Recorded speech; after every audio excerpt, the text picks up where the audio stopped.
السلام علیکم جی، دادا پوتا شو کے اس اسپیشل ایپیسوڈ کے ساتھ آپ کی خدمت میں حاضر ہیں. اور جیسا کہ آپ کو معلوم کہ 14 سال سے یہ ایک شمع جلائی ہوئی ہے ہم نے، اور اس کو لے کے چلتے رہتے ہیں کہ جو ہے وہ چلیں، کوئی بھی ماڈل ہو، کوئی بھی جگہ ہو، بات کرتے رہنا چاہیے، کہیں نہ کہیں پہنچ ہی جاتی ہے. اکانومی کی خبروں میں سب سے پہلی خبر تو یہ ہے کہ اپنا FATF میں جو ہے نکلنے کے لیے ایک دن رہ گیا. کل کا دن ہے، کل میرا خیال ہے پریس ریلیز آنی ہے. سپٹمبر میں وزٹ کر کے چلا گیا تھا جی، ان کا ڈیلیگیشن جو ہے وہ وزٹ کر کے چلا گیا تھا. اور یہ اب ہم نے جو ہے اس کا انتظار کرنا ہے. اور چاچو کے دورے چائنا کے دورے سے پہلے ان کو CPEC کی موجودہ صورتحال کے اوپر بریف کیا جائے گا. چاچو نومبر کے پہلے ہفتے میں چائنا کا دورہ فرمائیں گے، اور بہت سارے اس کے اوپر ہوم ورک جاری ہے. وزارت خزانہ، وزارت تجارت، وزارت انڈسٹریز، ان کے اندر اور متعلقہ محکموں کے اندر ورکنگ ہو رہی ہے.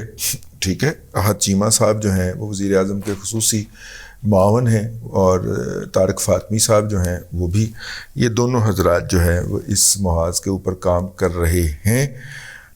یہ ہو گیا. ان کے دورے کے فوراً بعد میرا خیال ہے MBS پاکستان تشریف لا رہے ہیں، اور وہ شکریہ ادا کرنے آ رہے ہیں جو امریکہ کی طرف سے بیانات کے بعد پاکستان نے سعودی عرب کے ساتھ کھڑے ہونے کا اعلان کیا تھا. اس کا شکریہ ادا کرنے کے لیے وہ آ رہے ہیں. MBS کے ساتھ اس وقت ہمارے تعلقات خراب ہو گئے تھے جب وہ پاکستان آئے تھے، اور اس وقت کے وزیر اعظم نے ان کی ڈرائیوری کی تھی. اور ہمیں تو پتہ نظر جو آیا تھا وہ تو ڈرائیوری نظر آئی تھی، لیکن بعد میں انڈین میڈیا کے ذریعے یہ بات سرکولیٹ کی گئی، خاص طور پہ انڈیا میں جو راہ کے فرنٹ مین سمجھے جاتے ہیں. انہوں نے بتایا کہ جناب پاکستان کے وزیر اعظم نے MBS کو کیسے ناراض کیا تھا.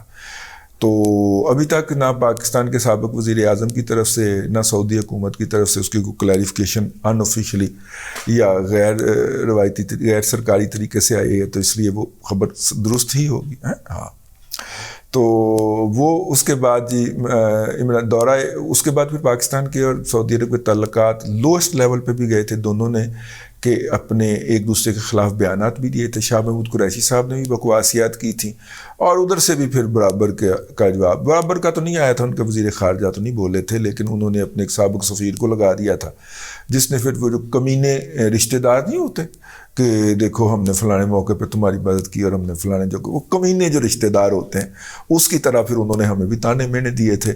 لیکن مطلب کہ کتا اپنا پیڑا جڑا جا کے گوانڈیاں دی ہانڈیے چ منہ پاوے. ٹھیک ہے بھئی، اپنا کتا جو تھا شاہ محمود قریشی وہ برا نا، جس نے بغیر دیکھے چاکھے جو تھا وہ کاشف عباسی کے پروگرام کے اندر بک بک کر دی، تو وہ بھیڑا ہوا نا جی، تو وہ تو بھیڑا نہ ہوا. ٹھیک، تو ہم نے موقع ہی کیوں دیا سعودیوں کو اس لوور لیول تک اترنے کا؟ ہمیں پہلے ہی سنبھال لینا چاہیے تھا. لیکن جو سنبھالنے والے لوگ تھے ان کو بتایا گیا کہ ہمیں سب آتا ہے، ہم ان کو ہینڈل کر سکتے ہیں. پھر معافی مانگنے کے لیے جن کو بھیجا گیا تھا، اب وہ ریٹائر ہو جائیں گے نومبر کے آخری 28 نومبر کو، تو ان کو بھی MBS نے نہیں ملاقات دی تھی، اپنے چھوٹے بھائی کو ملا دیا تھا کہ اس کو ذرا مل لے آ. ٹھیک ہے، تو اتنی مشکل سے جا کے میرا مطلب ہے کہ وہ معافی تلافی ہوئی تھی، ورنہ تو امریکہ کہاں پہ یہ لاڈ کے یار تو میرا جہاز لے جا یار، ٹوپی والا جہاز بوئنگ جو ہوتا ہے 747 لے جا یار. کہاں پہ یہ لاڈ اور کہاں پہ یہ نفرت کہ وہ جہاز جب لے تو گیا اور واپسی پہ جب اڑا تو آدھے گھنٹے بعد اس کو پھر چکر لگا کے واپس واشنگٹن کی پورٹ کے اوپر اتارا گیا.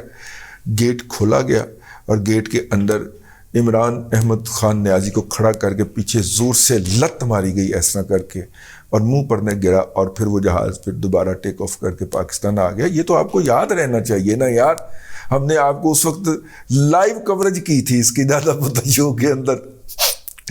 تو اس کے بعد پھر تعلقات خراب ہو گئے جی. میرا مطلب ہے کہ کافی زیادہ خراب رہے، حالانکہ موصوف جو تھے وہی دورہ جس میں یہ ورلڈ کپ جیت کے آئے تھے، واپسی پہ آ کے تو جدہ میں کم از کم 3 دن بیٹھے رہے کہ کوئی معافی تلافی ہو جائے. بیسیکلی تو ذہنیت تو بھیک منگے کی ہے نا.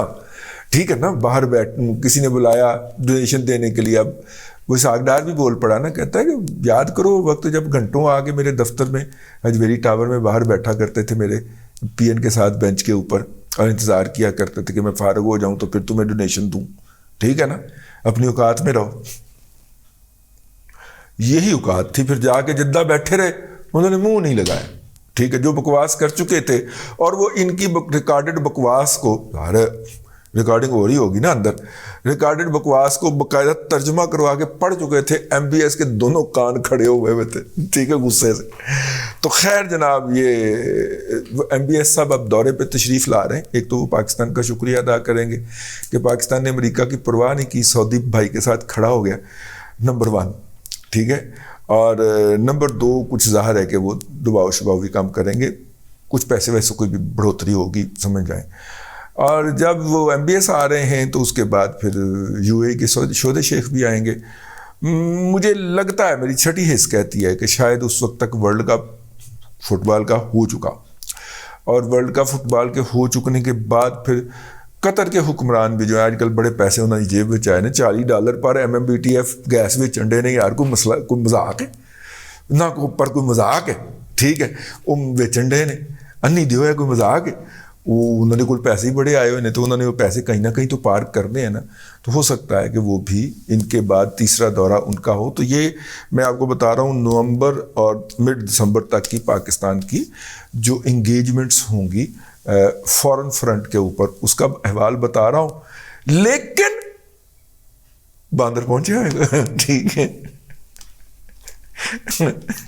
لیکن باندر جو تھا, باندر جو ہوگا وہ دھرنا دے کے بیٹھا ہوگا. خیر, باقی اکانومی کی خبریں ہم جو ہیں ان کے اوپر ایک نظر ڈالتے چلیں. روپیہ جو ہے 221 پہ پہنچ گئے. ڈاکٹر صاحب واپس آ گئے نہیں, ڈاکٹر صاحب کو ہوش پھڑو, کیوں ہے اتنی بڑی بڑی اسٹیٹمنٹیں دینے کی بجائے بینکروں کو بلا کے تو ان کے کانشن کھینچیں. 8 لوگ نامزد بھی ہو چکے ہوئے ہیں اس کے اندر جو یہ اسپیکولیشن کر رہے ہیں, ان کی ذرا ٹبری ٹائٹ کریں, ٹھیک ہے.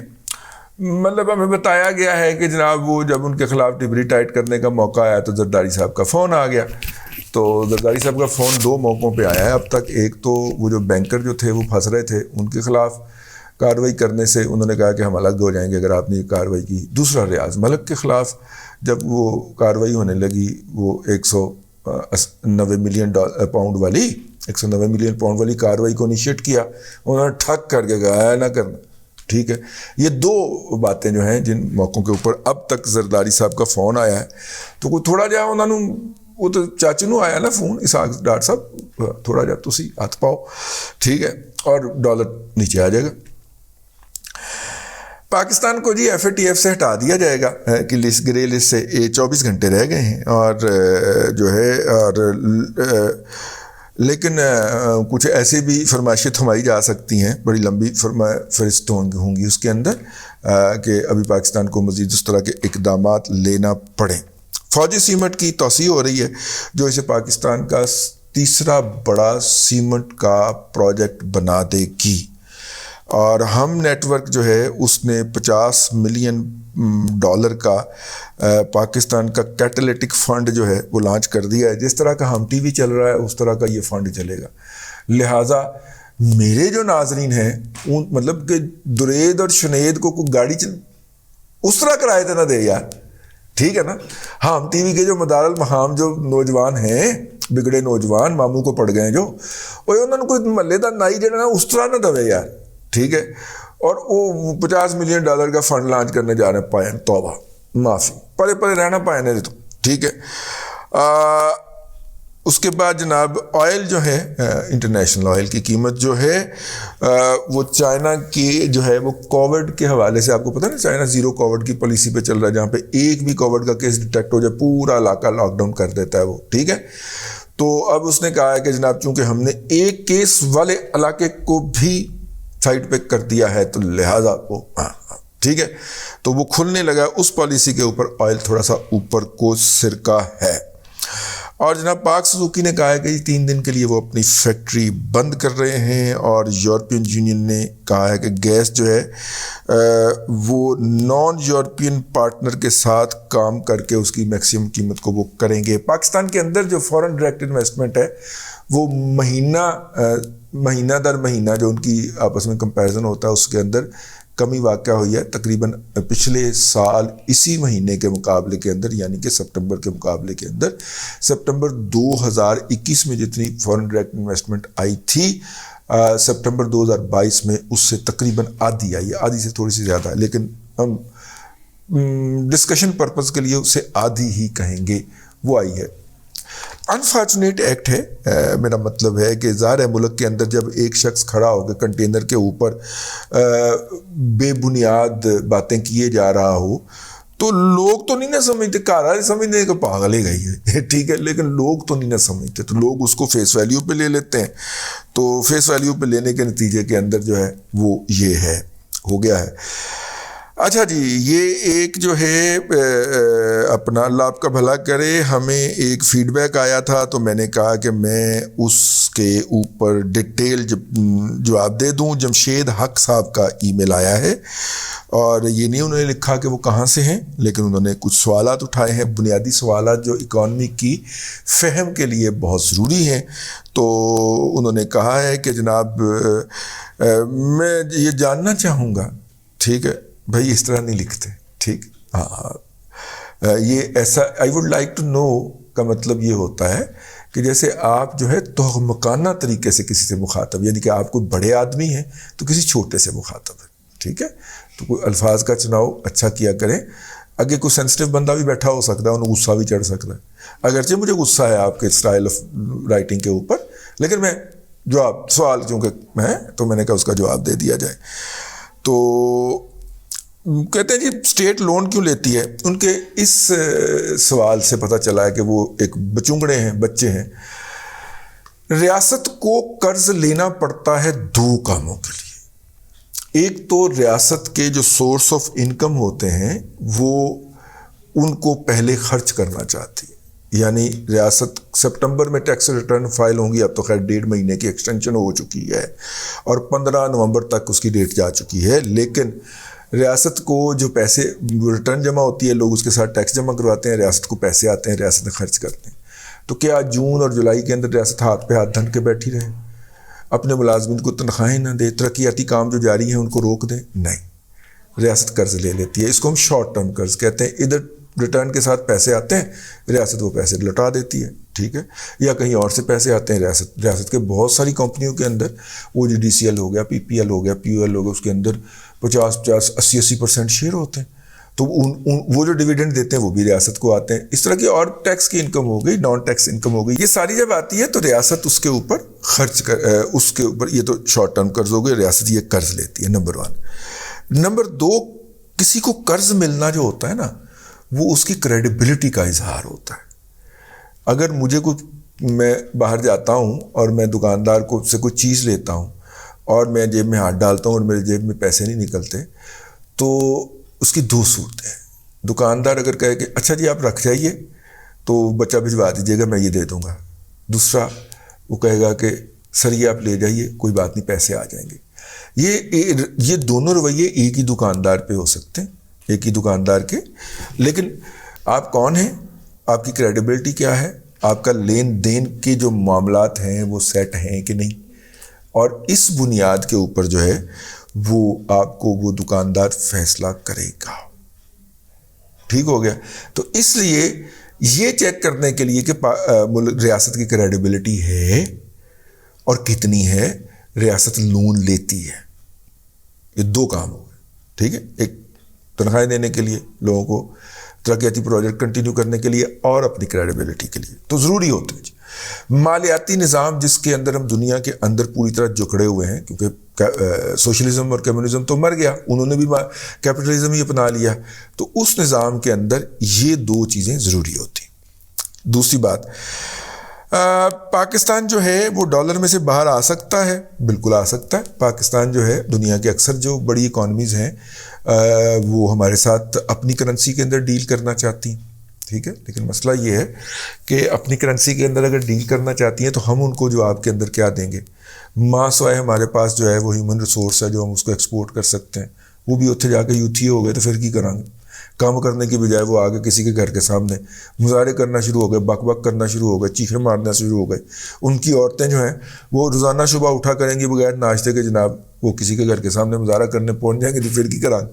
لیکن یس, ڈالر سے باہر آیا جا سکتا ہے. دنیا کی صرف 40% تجارت ڈالر میں ہوتی ہے, یہ آپ ذہن میں رکھیے گا. دنیا کی 60% جو تجارت ہے ریاستوں کے درمیان وہ اس میں ہوتی ہے, دوسری کرنسیوں میں ہوتی ہے. بارٹر بھی ہو سکتا ہے, لوکل کرنسیز میں بھی ہو سکتی ہے.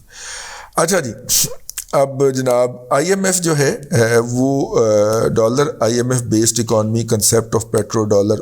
بیٹا آپ بہت ساری چیزیں جو ہیں وہ آپ کو بھی نہیں پتا کہ آپ کیا کہنا چاہ رہے ہو اور کیا پوچھنا چاہ رہے ہو. ٹھیک ہے نا, پہلے تسی یہ پتا کرو کہ تسی کہنا نہیں جا رہے. ٹھیک ہے نا. دیکھیے اللہ آپ کا بھلا کرے. I M F based economy, I M F ایک محلے کی کمیٹی ہے. ہمارا اس پہ اتنا ہی آقا جس طرح کسی ملک کا حق ہو سکتا ہے, اور ہر ملک نے ڈالی ہوئی ہے, ہم بھی اس کے ممبر ہیں اس کمیٹی کے. اور یہ طے ہوا تھا کہ جب ہمیں ضرورت ہوگی کسی بھی مشکل میں وہ ہم اس سے پیسے لے لیں گے. لیکن ساتھ میں اس کے ماہرین بھی آتے ہیں یہ نصیحت کرنے کے لیے کہ یہ چلو ایتھے نہیں ایتھے استعمال کرنا. ٹھیک ہے نا. وہ چھوٹا گوشت منگوا کے تو پونی لگا کے پکا کے کھانے کے بجائے دال پہ بھی گزارا کر لو تاکہ تمہیں قرض کم لینا پڑے. یہ ایڈوائز کرنے کے لیے آئی ایم ایف کے بندے آئیں گے ہمیں. ٹھیک ہے نا, کیونکہ محلے کی کمیٹی جو ہم نے ڈالی ہوئی ہے, ہمیں ضرورت پڑی ہم نے کہا جی دے دیں ہمیں. ٹھیک ہے, اور ہم 2.1 بلین ڈالر اس میں سے نکال سکتے ہیں. ٹھیک ہو گیا, وہ ہماری ضروریات کے لیے ناکافی ہے. سعودی عرب نے کہا کہ 2.6 بلین ڈالر اس کمیٹی میں سے میں بھی نکال سکتا ہوں, چلو یہ میرا رائٹ بھی میرے بھائی کو دے دیں, پاکستان کو دے دیں. سعودی عرب نے ہمیں اپنا رائٹ دے دیا. پھر یہاں پہ بس نہیں ہوا, قطر اور ترکی نے بھی کہا کہ جناب اگر مزید ضرورت پڑی ہوگی تو ہم بھی حاضر ہیں پاکستان کی مدد کے لیے. آئی ایم ایف کے بورڈ کے اوپر انہوں نے بھی ہمیں اپنا رائٹ دے دیا. تو یار میرا مطلب ہے کہ کچھ تھوڑا سا بیسک لرننگ کیا کریں. اگر اس نظام زر کے اندر رہنا جو رہنا ہے, اس سے فرار ممکن نہیں ہے. اگر ہم اسلامی نظام زر متعارف کروائیں گے تو وہ پاکستان کے اندر کروائیں گے. ایکسٹرنل ہمیں انہی کے نظام کے تحت جو عالمی سطح کے اوپر ایگزسٹ کرتا ہے اس میں ڈیل کرنا پڑے گا. ایون ایران پہ پابندیاں ہیں, اسلامی نظام ہے نا بقول ان کے, لیکن ایران پہ پابندیاں ہیں. اس کے باوجود بھی جہاں پہ اسے تھوڑی سی ونڈو ملی ہوئی ہے یورپ کے ساتھ ٹریڈ کرنے کی یا اس کے ساتھ لین دین کرنے کی, تو وہ اسی نظام کے تحت کرتا ہے جس کو ہم مال زر کہتے ہیں, کیپٹلزم کہتے ہیں. ٹھیک ہے, تو اس لیے اس کنسپٹ میں سے نکل آئیے اللہ کے بندے, اس کو لرن کیجئے تاکہ جب آپ اسلامک سسٹم اور کنسپٹ کی بات کریں تو آپ کو اس کے انسٹرومنٹ کا پتہ ہو, ویز اینڈ مینز کا پتہ ہو, آپ کو پتہ ہو کہ یہ تبدیلی کر دیں گے تو یہ بالکل اسلامی ہو جائے گا. اس ایکسپرٹیز پہ لے جائیے اپنے آپ کو. ٹھیک ہے نا, ورنہ پھر تقی عثمانی صاحب مطلع اللہ علیہ تعالیٰ کی طرح 20 سال تک آپ کھاتے رہیں گے اسلامک بینکنگ کے نام کے اوپر کمیشن, اور 20 سال کے بعد کہیں گے کہ یہ اسلامک بینکنگ ہے ہی نہیں. تو قبلہ آپ کیا کر رہے تھے پھر یہاں پہ؟ اور پھر آپ کا تو بینک بھی ہے سر, ٹھیک ہے, اسلامی بینک بھی ہے اور میزان بینک بھی. کہا جاتا ہے کہ سر کے قبلہ کے بہت زیادہ شیئرز ہیں, اگرچہ میرا خیال ہے کہ ایسا نہیں ہو سکتا, ملنگ آدمی ہے, خاک ساری کی زندگی گزاری ہے انہوں نے, لیکن کہتے ہیں لوگ کہ ان کے صاحبزادہ جو ہیں وہ بینک میزان بینک کے ڈائریکٹر شریعہ بورڈ بھی لگے ہوئے ہیں.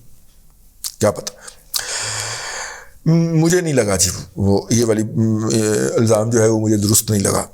آئی ایم ایف جو ہے, آئی ایم ایف میں ہونا ضروری ہے ہمیں اگر ہم اس نظام زر کے اندر ہیں. دوسرا جی پیٹرو ڈالر کیا تھا, مطلب کہ ڈالر کے اندر پیٹرول ٹریڈ ہوگا, یہ ان کا معاہدہ ہے 1944 کا.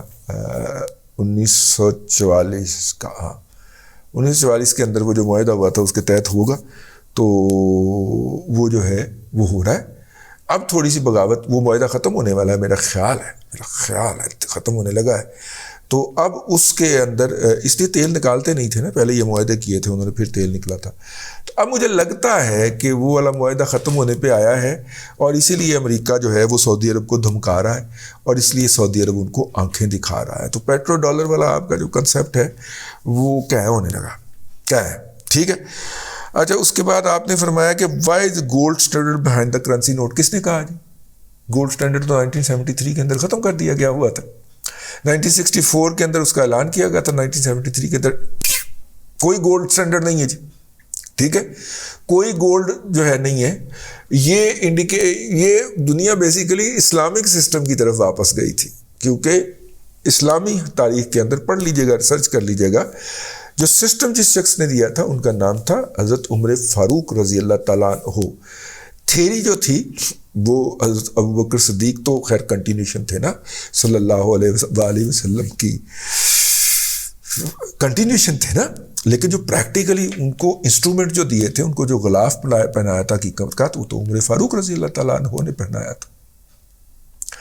تو انہوں نے یہ کہا تھا کہ جو لین دین کے کرنسی کے ایکسچینج کا ریٹ جو ہے یہ طے کرنا ریاست کا حق ہے, کہ کتنے درہم کے کتنے دینار ہوں گے یہ طے کرنا ریاست کا حق ہے.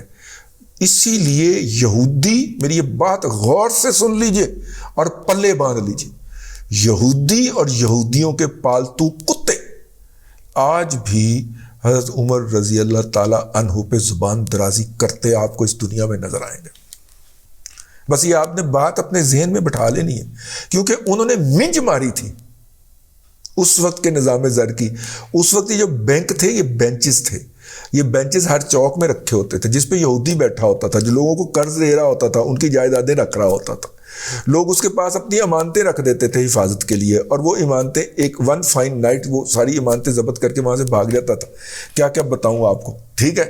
تو ان یہودیوں کا منج مار دی تھی حضرت عمر فاروق رضی اللہ تعالیٰ عنہ نے. تو انہوں نے کہا تھا کہ جناب یہ تم کون ہوتے ہو طے کرنے والے کہ ایکسچینج ریٹ کیا ہوگا, یہ تو ریاست طے کرے گی. اور جب ریاست نے اپنے ہاتھ میں لیا تو یہ دوبارہ جناب ڈالر جو اگرچہ 73 کے اندر ڈالر جو تھا وہ ریاست نے اس کی قیمت اپنے ہاتھ میں مقرر کر لی. انہوں نے کہا جی کوئی ہمیں ضرورت نہیں ہے سونے وونے کی, دوبارہ ہم اس کو کریں گے. لیکن ساتھ ہی انہوں نے اپنا یہ حق جو تھا وہ انٹر بینک کے ذریعے فیڈرل ریزرو بینک کے بینکروں کے یا آئی چندری گڑھ روڈ کے اوپر بیٹھے ہوئے حرام خور بڑے پیٹ والے بینکروں کے حوالے کر دیا. ہم نے 91 میں کیا تھا, 82 میں کیا تھا, ہم نے 82 میں کیا تھا.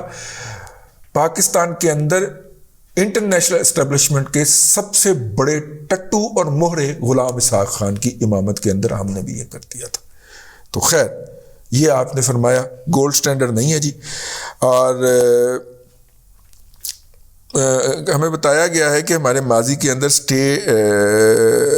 پارلیمنٹ نے اپروو نہیں کیا ریاست کا قرض کبھی بھی, ہاں جی نہیں کیا. اس وقت پروسیجر وہ تھا قرض لینے کا, اور انہوں نے کہا ہے کہ پاکستان کے لوگوں کے اوپر انفورس کیا گیا. ظاہر ہے پاکستان کے لوگوں کے اوپر 4 مارشل لا انفورس کیے گئے, اب ایک ہائیبریڈ مارشل لا بھی ہم بھگت رہے ہیں, ٹھیک ہے نا. تو 5 مارشل لا اس قوم نے بھگتے ہیں, تو وہ ہماری مرضی سے کسی نے ہمارے اوپر لگائے تھے. تو اس طرح یہ قرض بھی کیا ہماری مرضی سے لیے گئے تھے. اور ویسے 50s 60s 50s 60s even 60s تک تو دنیا کے بڑے بڑے جو بینکس ہوتے تھے وہ ہمارے پیچھے ہوتے تھے کہ ہم اس سے قرض لے لیں. 71 میں جب مشرقی پاکستان الگ ہو گیا تو پھر ہم ان کے پیچھے ہوتے تھے کہ ہمیں وہ امداد دے دیں. لیکن 70s اور 80s تک ہمیں مل جاتی تھی امداد. یہ ترلے جو تھے یہ 90 کے بعد شروع ہوئے, ٹھیک ہے. وہ کہتے تھے نہیں بزنس کرو, تو ہم کہتے ٹھیک ہے بزنس کر لیتے ہیں. تو بزنس پھر سب سے پہلے انہوں نے IPPs کا ہمارے ساتھ کیا, جو کہ میرا مطلب ہے کہ ہمیں سوٹ ہی نہیں کیا. اچھا جی, یہ ہے جی آپ کے جو سوالات تھے. ٹائم بہت زیادہ ہو گیا, میں نے کہا ان کا ڈیٹیل میں جواب دے دیا جائے ونس فار آل, تاکہ باقی لوگوں کے کنسیپٹ اور ہمارے علم کی مبلغ اوقات اور بساط کا بھی آپ کو اندازہ ہو جائے. کوشش کی ہے ڈیٹیل میں جانے کی, میری خواہش ہوتی ہے اس طرح کے موضوعات کے اوپر, لیکن باقی کوئی چیز رہ گئی ہو تو دوبارہ پوچھ لیجئے گا. تک کے لیے اتنا ہی. دادا پوتا شو کے اس ایپیسوڈ کو زیادہ سے زیادہ شیئر کیا کریں, آگے پھیلایا کریں, کیونکہ جب سے ہم نے دوبارہ سنگل ہینڈلی شروع کیا ہے تو لگتا ناراض ہو گئے, تو وسیم دے ایجنٹ لگتے ہو مینوں یار. وہ مصروف ہے, اس کے پاس ٹائم نہیں ہے, اس لیے میں نے کہا کہ یہ سلسلہ بند نہ ہو. پہلے بھی وہ جب UK میں جا کے تو پھنس گیا تھا کووڈ میں, تو اس وقت بھی 2-3 مہینے ناگا رہا تھا. تو میں نے کہا اس دفعہ ناگا نہ ہو, وہ سلسلہ چلتا رہے, پھر جب بھی اس کو ٹائم ملے گا, اس کا دل کرے گا تو آ جائے گا, ٹھیک ہے. تو بس اب تک کے لیے اتنا ہی. اگلے ولاگ کے اندر پھر آپ کے ساتھ ملاقات ہوتی ہے. اللہ تبارک و تعالیٰ آپ کو آسانیاں عطا کرے اور آسانیاں خلق خدا میں تقسیم کرنے کی توفیق عطا کرے.